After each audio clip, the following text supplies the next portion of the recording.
então, assume o palco com o painel de tema Planalto em 2026. Vamos ouvir os pré-candidatos à presidência da República, Aldo Rebelo e Renan Santos. Bom dia ainda ou boa tarde já, minha gente? Passou de meio-dia, mas não almoçamos, eu vou no boa tarde aqui para ficar. Deixa eu aproveitar enquanto não ligaram esse relógio do pânico, para explicar. Então, vocês ouviram... Oi, presidente, Rodrigo Maia chegou aí, tudo bem? Bom dia. O Ronaldo Caiado não conseguiu o teto para voar, nossa ideia era fazer uma espécie de debate com 3 pré-candidatos.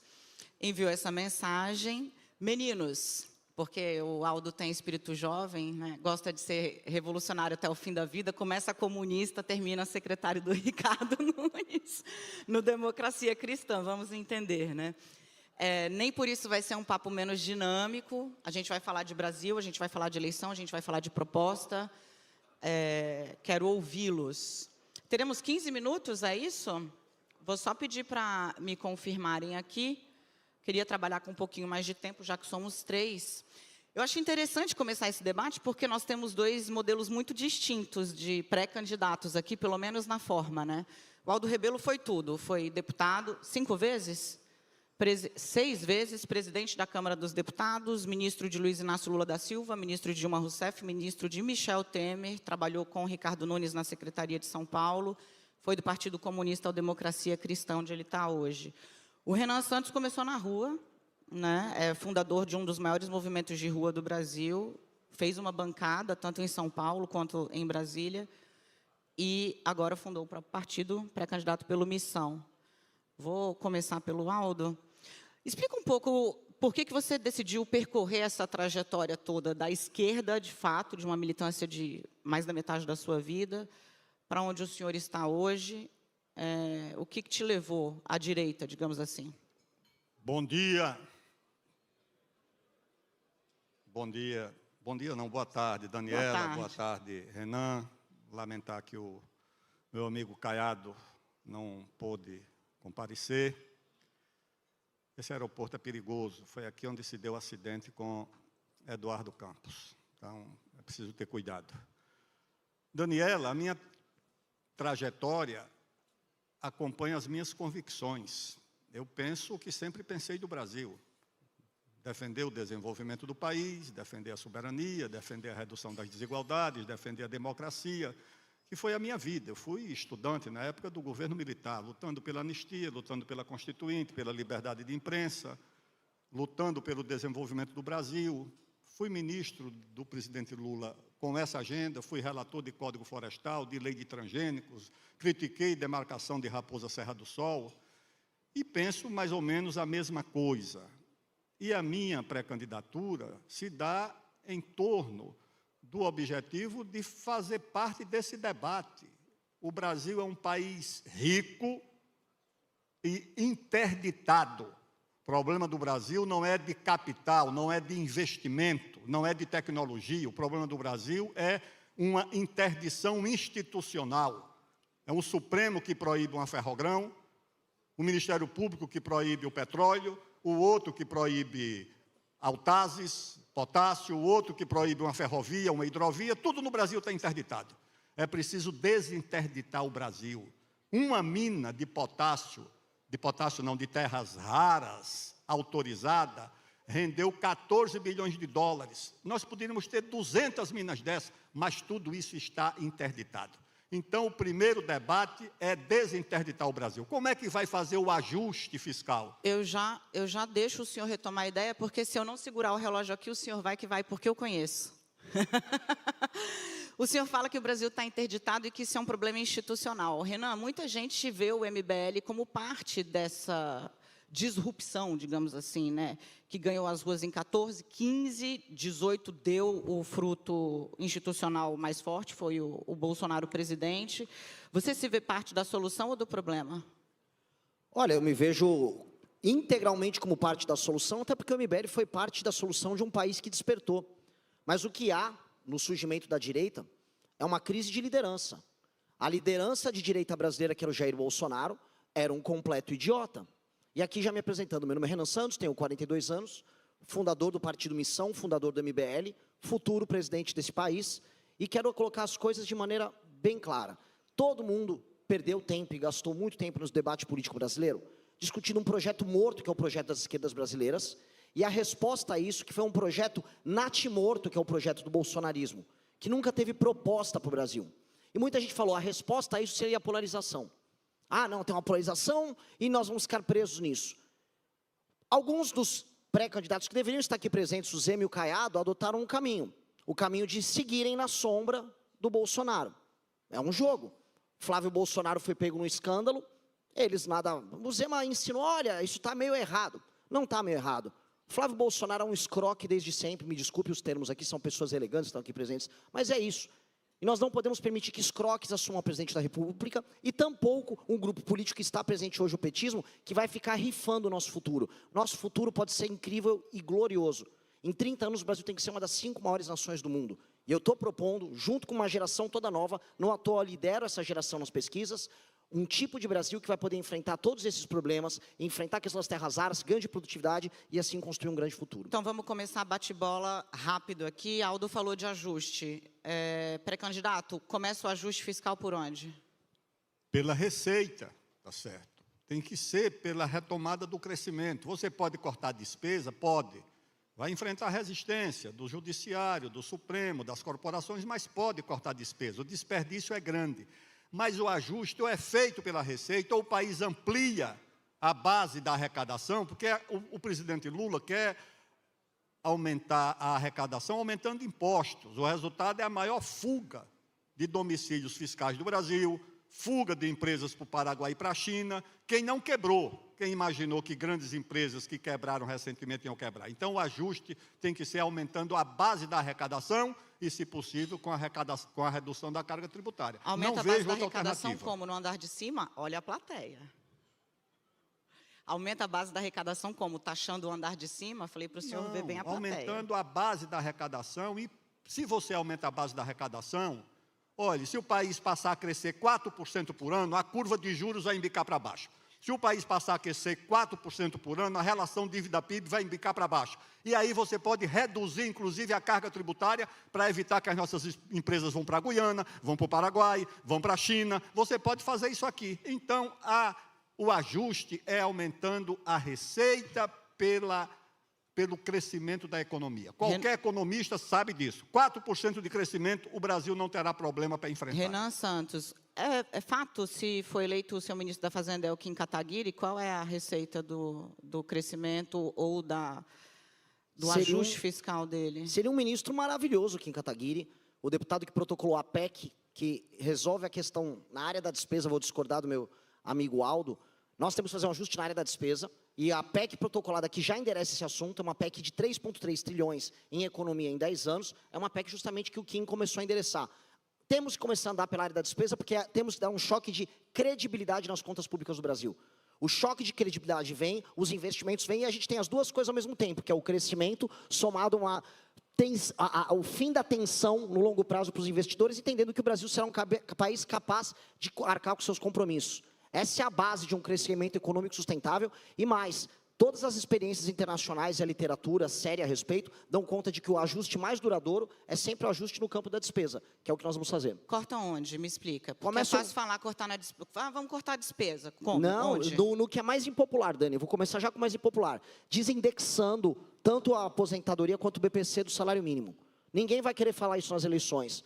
Os demais fiscalistas que colocam ali, volto a colocar. O Flávio disse que não ia ter proposta, ia dançar, provavelmente estaria dançando aqui nesse palco. O Zema não quer falar do assunto, disse que só vai privatizar a Petrobras. Então não garante reajuste real de salário mínimo, nem de aposentado.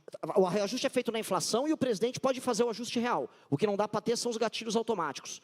Gatilho automático acabou. Desvinculação, temos que fazer uma nova reforma da Previdência e tem que ter coragem de fazer isso e falar isso em público, igual o Milei falou. Não adianta a gente se esconder, senão a gente vai meter um estelionato eleitoral no eleitor, e eu não estou afim de fazer isso.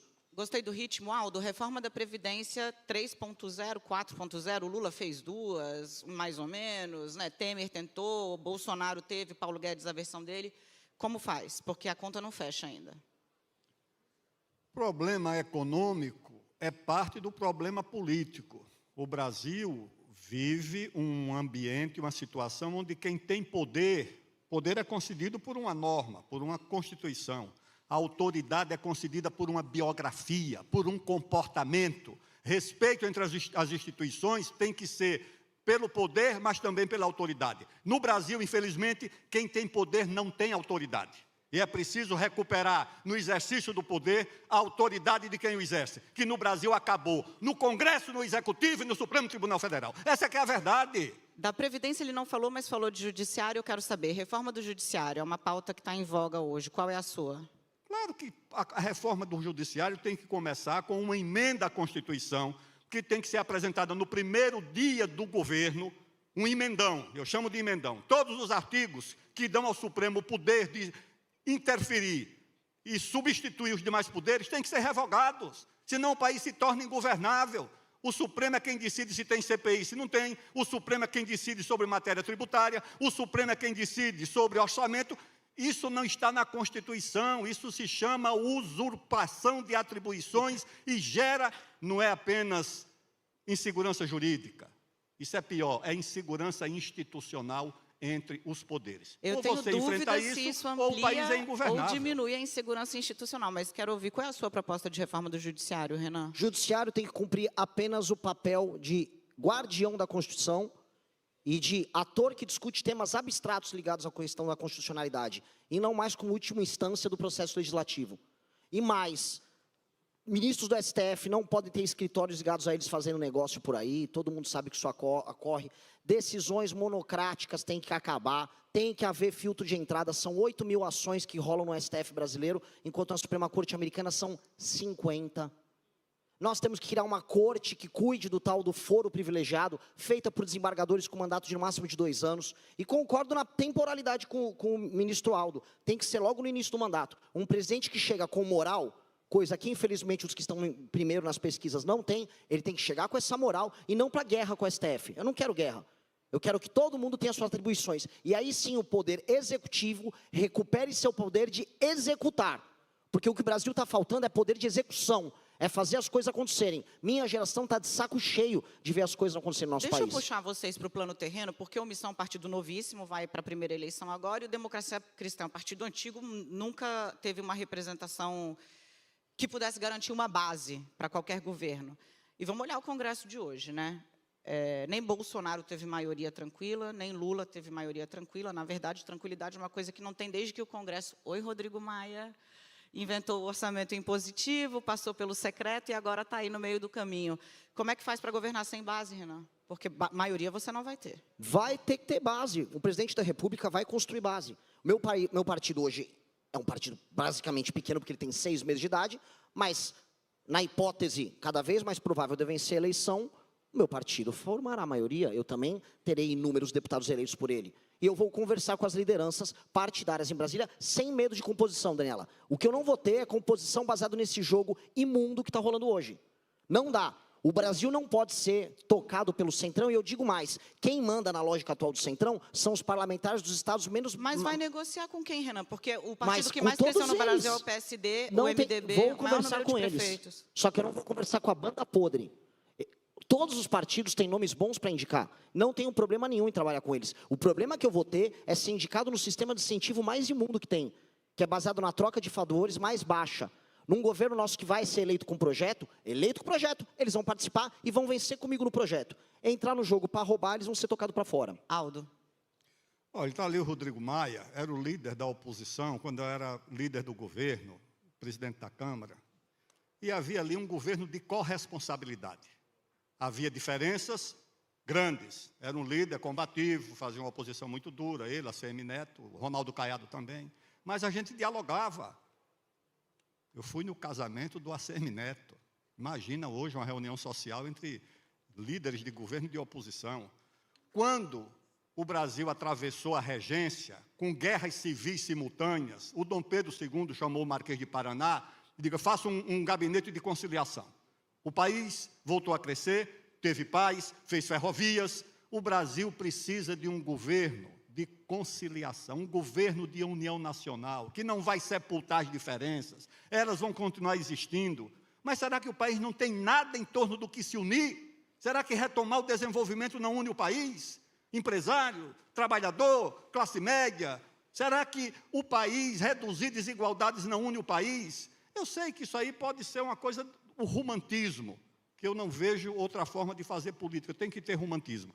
Um governo de união nacional, um gabinete de conciliação que deixa o país respirar em torno do que une, porque os problemas unem o país. Se os problemas unem, pelo menos uma parte da solução tem que unir. Então fica aí para quem tiver esse desafio, pensa nisso, senta, conversa, discute, as divergências são essas, mas isso aqui une o país, como nós tivemos condições de fazer durante muito tempo lá no Congresso Nacional. Eu não quero deixar Vossas Excelências saírem daqui sem falar do assunto que preocupa muito o brasileiro hoje, que é segurança pública. Então, eu vou pedir licença ao João Camargo e à Camila.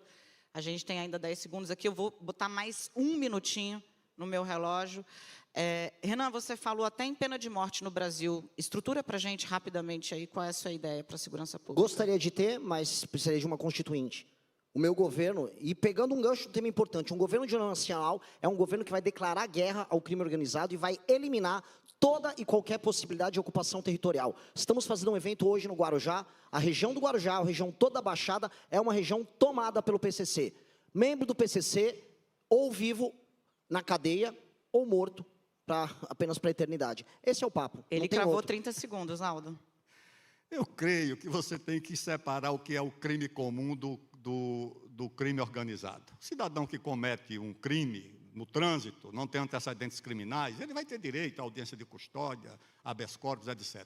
O crime organizado não pode ter isso. Você tem que ter, dura a expressão, leis de exceção para o crime organizado, para que o Ministério Público, as polícias militares e civis e o judiciário possam agir com eficácia contra o crime organizado. Preciso interromper. Se não for assim, você não vai resolver o problema. Leis de exceção para o crime organizado, que a Justiça, a Polícia e o Ministério Público tenham condições de enfrentar, porque não pode ser tratado como mais um crime comum.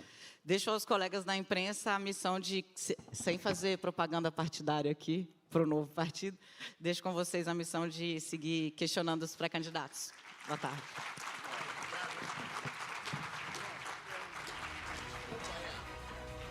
Agora, Sidney Rezende retorna para mediar um painel sobre o dilema fiscal, além do óbvio, as diretrizes para o equilíbrio. Para esse diálogo, convidamos André...